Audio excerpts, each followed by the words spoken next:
Welcome to Saji's innovations. ഇന്ന് നമ്മൾ ഉണ്ടാക്കാൻ പോകുന്നത് ഈ കോളിഫ്ലവറും കൊണ്ടുള്ള ഒരു കിടിലൻ ഐറ്റമാണ്. ഗോബി 65 എന്നോ കോളിഫ്ലവർ ഫ്രൈ എന്നൊക്കെ അറിയപ്പെടുന്ന സാധനം.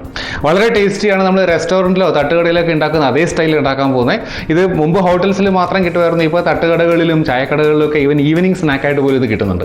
നമുക്കിന്ന് അതേ ടേസ്റ്റിൽ അതേ ചേരുവകൾ ഉപയോഗിച്ചിട്ട് ഗോബി 65 അല്ലെങ്കിൽ കോളിഫ്ലവർ ഫ്രൈ നമുക്ക് വീട്ടിലുണ്ടാക്കാൻ വളരെ ഈസിയാണ്.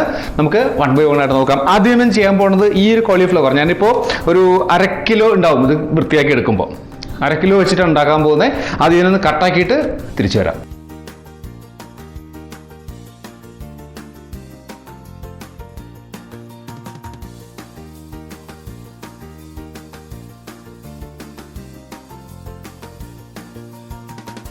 കോളിഫ്ലവർ ഞാൻ കട്ട് ചെയ്ത് കൊണ്ടുവച്ചിട്ടുണ്ട്.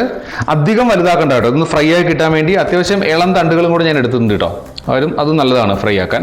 അപ്പോൾ ഏകദേശം ഒരേ സൈസിലാക്കി ഞാനെല്ലാം കട്ട് ചെയ്തെടുത്തിട്ടുണ്ട്.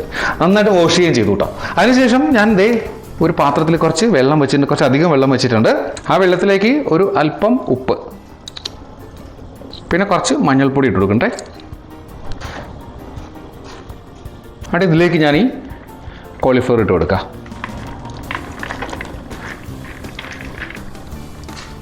അപ്പോൾ ഈ വെള്ളത്തിൽ ഒരു 5 മിനിറ്റ് ഒരു മീഡിയം ഫ്ലെയിമിൽ നിന്ന് വേകട്ടെ. ഇപ്പോൾ ഒരു 5 മിനിറ്റോളം വെന്തിട്ടുണ്ട് കേട്ടോ കോളിഫ്ലവർ.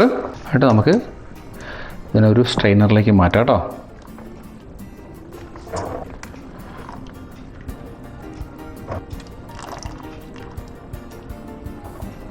സോ ഇത് ഇങ്ങനെ ഇരുന്ന് ഫുള്ള് വെള്ളം വാർന്നു പോട്ടെ. അപ്പോഴത്തേക്ക് നമുക്കൊരു മിക്സ് ഉണ്ടാക്കാം. അപ്പോൾ നമ്മുടെ ഗോബി 65 ഓൾ സെറ്റാണ്. സാധനങ്ങളൊക്കെ ഞാൻ എടുത്ത് വെച്ചിട്ട് ഇടുമ്പോൾ ഒന്നിട്ട് പറഞ്ഞുതരാം കേട്ടോ. ആദ്യം ഞാൻ ഇടാൻ പോകുന്നത് ഒരു 3 ടേബിൾ സ്പൂൺ കാശ്മീരി ചില്ലി പൗഡറാണ്. കാശ്മീരി ചില്ലി പൗഡർ ആയതുകൊണ്ട് ഞാൻ കൂടുതൽ ഇട്ടത്. നിങ്ങൾ സാധാ മുളക് പൊടി ഇടുന്നതിൽ കുറച്ച് മതി. ഇത് കുറച്ച് കളർ കിട്ടും. സാധാ മുളക് പൊടിയാണ് എരിവ് കൂടുതൽ കിട്ടും. 3 ടേബിൾ സ്പൂൺ ഇട്ട് കഴിഞ്ഞാൽ ഒരു 2 table spoon ginger garlic paste ഇടുന്നുണ്ട്. 1 ടേബിൾ സ്പൂൺ ചിക്കൻ മസാല ഇടുന്നുണ്ട്. 1/2 ടേബിൾ സ്പൂൺ അല്ലെങ്കിൽ 1.5 ടീസ്പൂൺ നമ്മുടെ പെരിഞ്ജീരകം ഇല്ലേ, വലിയ ജീരകം പൊടിച്ചത് ഇടുന്നുണ്ട്. ഒരു 1/2 ടീസ്പൂൺ മഞ്ഞൾപ്പൊടി ഇടുന്നുണ്ട്. 2 ടീസ്പൂൺ കുരുമുളക് പൊടി ഇടുന്നുണ്ട്. 1 ടീസ്പൂൺ ഉപ്പ് ഇടുന്നുണ്ട്. പിന്നെ നമ്മളിതിൽ 3 തരം സോസ് ചേർക്കുന്നുണ്ട്. ഇത് ടൊമാറ്റോ സോസ് ആണെങ്കിൽ ടൊമാറ്റോ കെച്ചപ്പ് ആയാലും കുഴപ്പമില്ല. 4 ടേബിൾ സ്പൂൺ ആഡ് ചെയ്യുന്നുണ്ട്. 1 table spoon soya sauce add ചെയ്യുന്നുണ്ട്. 2 ടേബിൾ സ്പൂൺ നാരങ്ങ നീര് ആഡ് ചെയ്യുന്നുണ്ട്. ഇതൊന്ന് ചെറുതായിട്ട് മിക്സ് ചെയ്തെടുക്കുക. അപ്പോൾ നമ്മുടെ മസാല മിക്സ് റെഡി ആയിട്ടുണ്ട്. ഇനി നമ്മൾ ചെയ്യാൻ പോകുന്നത് ഈ മിക്സ് ഇതിൻ്റെ പുറത്ത് പിടിച്ചിരിക്കാൻ വേണ്ടി, അല്ലെങ്കിൽ ഈ കോളിഫ്ലവറിൻ്റെ പുറത്ത് മിക്സ് പിടിച്ചിരിക്കാൻ വേണ്ടി ഒരു 3/4 കപ്പോളം അരിപ്പൊടി ഞാൻ ചേർക്കുന്നുണ്ട്. സാധാരണ ഇടിയപ്പത്തിൻ്റെ പൊടിയാണ് എടുത്തിരിക്കുന്നത് കേട്ടോ. ആൻഡ് ഒരു 1 കപ്പോളം കോൺഫ്ലോർ ഇതും കൂടി ആഡ് ചെയ്ത് കൊടുക്കുന്നുണ്ട്.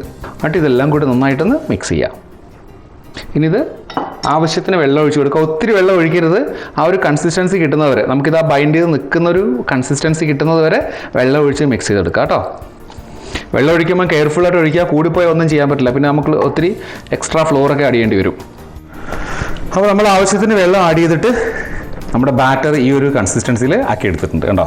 ഇത്രയും മതി, അല്ലെങ്കിൽ അതിൽ പിടിച്ചിരിക്കില്ല കേട്ടോ. അപ്പോൾ ഇനി നമുക്ക് ചെയ്യാൻ പോകണേ, ഈ നമ്മൾ വേവിച്ച് വെച്ച ആ കോളിഫ്ലവറിൽ അത് ഇതിലേക്ക് ഇട്ട് കൊടുക്കുക. എന്നിട്ടിത് മെല്ലെ ഒന്ന് മിക്സ് ചെയ്ത് ചേർത്ത് കൊടുക്കുക കേട്ടോ. ഒത്തിരി ബലം എല്ലാം പൊടിഞ്ഞു പോകും കേട്ടോ. നമ്മളിത് ആഡ് ചെയ്യുന്നതിന് മുമ്പ് ഉപ്പ് നോക്കിയിട്ട് വേണമെങ്കിൽ ആഡ് ചെയ്ത് കൊടുക്കണേ. കാരണം നമ്മൾ ആഡ് ചെയ്ത സോസിലൊക്കെ ഉപ്പ് ഉണ്ടായിരുന്നു. അപ്പോൾ ഞാനിട്ട് ഉപ്പ് മതിയായിരുന്നു. കുറവാണെന്ന് തോന്നുമെങ്കിൽ ഉപ്പിട്ട് കൊടുക്കണേ ഈ കോളിഫ്ലവർ ഇടുന്നതിന് മുമ്പായിട്ട്. അപ്പോൾ ഇപ്പോൾ നമ്മൾ നന്നായിട്ട് മിക്സ് ചെയ്ത് വെച്ചിട്ടുണ്ട്.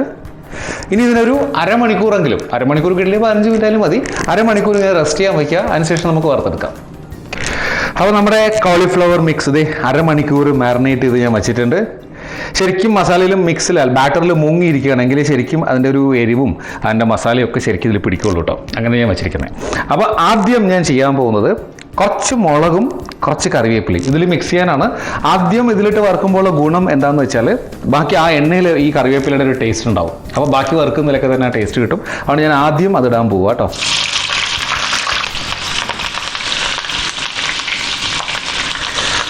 മുളകൊന്ന് മൂത്ത് വരുമ്പോഴത്തേക്ക് കുറച്ച് കറിവേപ്പിലയെ കുറച്ച് അധികം ഞാൻ കൊടുക്കണ്ടേ.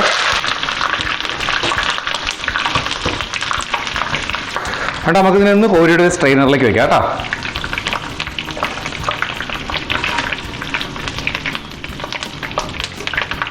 അപ്പോൾ ഇതെല്ലാം നമ്മളൊന്ന് മാറ്റി വെച്ചിട്ടുണ്ട്. നമ്മൾ ചെയ്യാൻ പോകുന്നത് നമ്മുടെ കോളിഫ്ലവറിനെ ഒന്നായിട്ട് എടുക്കുമ്പോൾ ഒന്നും കൂടെ മാവിൽ മിക്സ് ചെയ്തെടുക്കുക കേട്ടോ.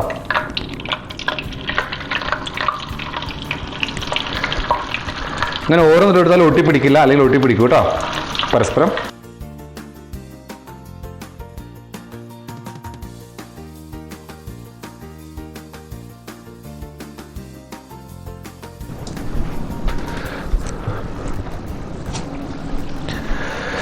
നമുക്കിത് കുറേ അധികം ഉള്ളത് കാരണം 3-4 പ്രാവശ്യം എടുക്കാൻ പറ്റുള്ളൂ കേട്ടോ. അപ്പോൾ നമ്മുടെ first set of gobi 65 ready ആയിട്ടുണ്ട്. ഇനി ഇതിനെ മാറ്റി വെക്കുകയാണേ.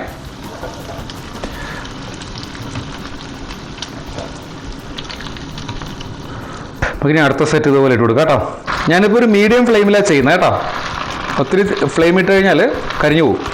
അപ്പോൾ നമ്മൾ സെക്കൻഡ് സെറ്റും ഇപ്പോൾ ഇട്ടിട്ടുണ്ട്. ഇതുപോലെ ഫുള്ള് വറുത്ത് കോരിയ ശേഷം നമുക്ക് കാണാം കേട്ടോ. ഫ്ലവറിനെ ഇത് വളരെ ഭംഗിയായിട്ട് വറുത്ത് കോരി വെച്ചിട്ടുണ്ട്. നല്ല ക്രിസ്പി ആയിട്ട് വന്നിട്ടുണ്ട്.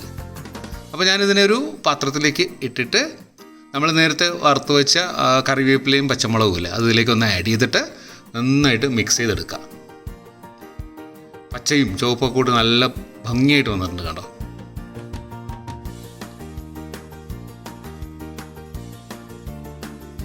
നമുക്കിതിനെ ഒന്നും കൂടെ സെറ്റ് ചെയ്തതിന് ശേഷം നമ്മുടെ ഡൈനിങ് ടേബിളിൽ നമുക്ക് വീണ്ടും കാണാം. ഓക്കെ, അപ്പോൾ നമ്മുടെ ഗോബി 65 എന്നോ കോളിഫ്ലവർ ഫ്രൈ എന്നോ പറയാവുന്ന ഈ സാധനം ഇത് അടിപൊളിയായിട്ട് റെഡി വന്നിട്ടുണ്ട് കേട്ടോ. നല്ല യമ്മി ആയിട്ട് വന്നിട്ടുണ്ട് കണ്ടോ. സോ ഇത് എന്തിൻ്റെ കൂടെ വേണോ കഴിക്കാം. ഈവനിങ് സ്നാക്സായിട്ട് ഉപയോഗിക്കാൻ ബെസ്റ്റാണ്. ചായക്കോ കട്ടൻ ചായക്കോ അടിപൊളിയാണ്. പിന്നെ ചപ്പാത്തിക്ക് എന്തിനു വേണോ കഴിക്കാം. കുറച്ച് ഗ്രേവി കുറഞ്ഞില്ല, ഗ്രേവിയിൽ വേറെന്തെങ്കിലും കറിയുടെ കൂടെ കഴിച്ചാൽ മതി. അപ്പോൾ ഇന്നെന്തായാലും ഞങ്ങളിത് ഡിന്നറിന് വേണ്ടി ഉണ്ടാക്കിയിരിക്കുന്നത്. കുറച്ച് വൈഫ് ഹൗസിലും കൊടുക്കുന്നുണ്ട്, എല്ലാം ഞങ്ങൾക്ക് വേണ്ട. അപ്പോൾ ഈ ഒരു റെസിപ്പി വളരെ ഈസിയാണ്, സിമ്പിളാണ്, എല്ലാവർക്കും ഇഷ്ടമായി തന്നെ ഞാൻ കരുതുന്നു. വളരെ ടേസ്റ്റി ആൻഡ് യമ്മിയാണ് കണ്ടോ. വളരെ നല്ലതായിട്ട് ഫ്രൈ ആയിട്ട് വന്നിട്ടുണ്ട്, നല്ല ക്രിസ്പി ആയിട്ട് ഇരിപ്പുണ്ട്. ഇപ്പോൾ പിന്നെ വേറൊന്ന് ഇങ്ങനത്തെ ഐറ്റംസ് ഉണ്ടായി കഴിഞ്ഞാൽ ചൂടോടെ തന്നെ കഴിക്കുക. തണുത്ത് കഴിഞ്ഞാൽ വലിയ ടേസ്റ്റ് ഉണ്ടാവില്ല. സോ ഈ റെസിപ്പി എല്ലാവർക്കും ഇഷ്ടമായി തന്നെ ഞാൻ കരുതുന്നു. ഇഷ്ടമായെങ്കിൽ എൻ്റെ ചാനൽ സബ്സ്ക്രൈബ് ചെയ്യാതെ വീഡിയോ കാണുകയാണെങ്കിൽ ദയവായിട്ട് സബ്സ്ക്രൈബ് ചെയ്യുക. നിങ്ങളുടെ സുഹൃത്തുക്കൾക്കും ബന്ധുക്കൾക്കും ഒക്കെ ഷെയർ ചെയ്ത് കൊടുക്കുക. സബ്സ്ക്രൈബ് ചെയ്യുമ്പോൾ ബെൽ ബട്ടൺ എനേബിൾ ചെയ്യാൻ മറക്കരുത്. അങ്ങനെയാണെങ്കിൽ ഞാൻ അപ്ലോഡ് ചെയ്യുന്ന എല്ലാ വീഡിയോസിൻ്റെ നോട്ടിഫിക്കേഷൻ നിങ്ങൾക്ക് കിട്ടുന്നതായിരിക്കും. സോ മറ്റൊരു വീഡിയോ ആയിട്ട് വീണ്ടും കാണുന്നവരെ ബൈ ഫ്രം സജീസ് ഇന്നോവേഷൻസ്.